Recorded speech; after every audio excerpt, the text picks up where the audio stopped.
Right ఇక మిగిలిన details చూద్దాం. అమీన్పూర్ లో బీఆర్కే ఎఫెక్ట్ పడింది. బీఆర్కే న్యూస్ ఛానల్ ప్రసారం చేసిన ల్యాండ్ కబ్జా కథనం అధికారుల్లో కదలిక తెచ్చింది. రాజకీయ వర్గాలైతే ఊగిపోయాయి, అసలు నిందితులైతే వణికిపోయారు. 369 ఎకరాలను కబ్జా చేయాలని పనిన పన్నాగాన్ని బీఆర్కే బట్టబయలు చేయటంతో తేలుకుట్టిన దొంగల్లా నిందితులు సైలెంట్ అయిపోయారు. ఎవర్రా మీరు, వచ్చేది ఎవరు, మేం మంత్రి మనుషులం అని బెదిరించిన వాళ్ళు పత్తా లేకుండా పారిపోయారు. అధికారులు దగ్గరుండి ఆ స్థలంలో వేసిన షెడ్లు, చుట్టూ వేసిన ఫెన్సింగ్లను తొలగించారు. అలా 369 ఎకరాల ప్రభుత్వ భూమి సేఫ్ అయింది. ఇప్పటికైనా రాష్ట్ర ప్రభుత్వం జోక్యం చేసుకుని దానిని సద్వినియోగం చేయాలి. లేదంటే మళ్లీ కబ్జాకోరులు మరో ప్రయత్నం చేసే అవకాశం ఉంది. అసలు ఇప్పుడు కబ్జాకు ప్రయత్నించిన వారిని అరెస్టు చేసి విచారణ చేయాలని స్థానికులు, రైతులు కోరుతున్నారు. ఇదే అంశానికి సంబంధించి మరిన్ని డీటెయిల్స్ మా ప్రతినిధి బాసిద్ అందిస్తారు. బాసిద్, బ్రాహ్మణి మహానగరానికి ఆనుకొని ఉన్న అమీన్పూర్ మండలం అంటేనే అందరికి హడల్. అమీన్పూర్ మండలం కోట్లకు పరుగులెత్తింది.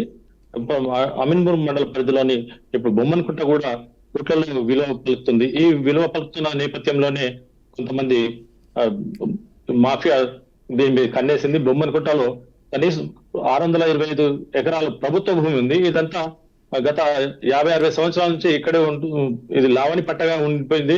దీనికి ఎలాంటి పట్టాలు లేవు, ఎవరికి ఎలాంటి పేపర్లు లేకున్నా కానీ వాళ్ళు గ్రామస్తులు మాత్రం కబ్జాలో ఉంటూ దాన్ని వ్యవసాయ భూమిగా మలుచుకుంటున్నారు.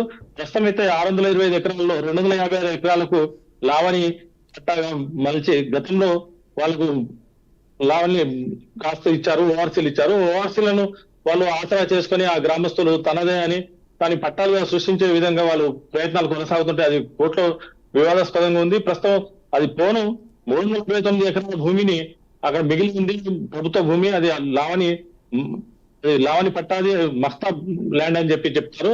ప్రస్తుతం అయితే ఈ సర్వే నెంబర్ 30/2/30 ఈ సర్వే నెంబర్ మొత్తం బొమ్మన్గుంట చెందింది.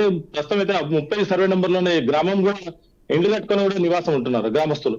అదే విధంగా ప్రస్తుతం అయితే ఇప్పుడు ఉన్న 369 ఎకరాల భూమిని కబ్జా చేసి సొమ్ము చేసుకునేందుకు స్థానిక మంత్రి దామోదర్ రాజనరసింహ అనుచరులు అక్కడ కన్నేస్తారు. దాని మీద కబ్జా చేసి దాని ప్లాట్లు కూడా తయారు చేశారు. ఇప్పుడు ప్రస్తుతం లేఅవుట్ కూడా చేసి దాన్ని అమ్మకానికి కూడా ఆన్లైన్ లో అమ్మకాన్ని పెట్టినట్టు ఇది కూడా ప్రీ ప్లాన్ గా ఇప్పుడు అమ్మకాన్ని స్టార్ట్ అయినాయి. అందులో సుమారు 80 ప్లాట్ల వరకు కూడా అమ్మినట్టు సమాచారం అందుతుంది.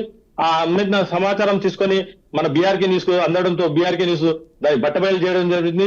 ఆ బట్టబయలు చేయడంతో ఎవరు మమ్మల్ని ఇబ్బంది పెట్టే వాళ్ళు చూస్తాము, మీరు ఎవరు వస్తారో చూస్తామని చెప్పి గ్రామస్తులను భయపెట్టడం జరిగింది. దాని మీద విచారణ చేయడానికి కనీసం ఇక్కడ లోకల్ దాన్ని విచారణ చేద్దామని చెప్పి వెళ్తే కూడా భయభ్రాంతకు గురి చేయడం జరిగింది. అధికారులు అటువైపు వెళ్లకుండా వాళ్ళు భయభ్రాంతకు గురి చేసి వాళ్ళని ఇబ్బంది పెట్టే విధంగా కూడా మినిస్టర్ తో చెప్పించడం జరిగిందని చెప్పి సమాచారం అందుతుంది. ఈ విధంగానే గతంలో కూడా ఈ ల్యాండ్ ను కబ్జా చేసేందుకు ప్రయత్నాలు కొనసాగినా ఇప్పుడు ప్రస్తుతం అయితే ప్రభుత్వం మాదొచ్చింది, మేమే దాన్ని లేఅవుట్ చేసి అమ్ముకుందాము, సొమ్ము చేసుకుందాం అనే ప్రయత్నాలు కొనసాగాయి.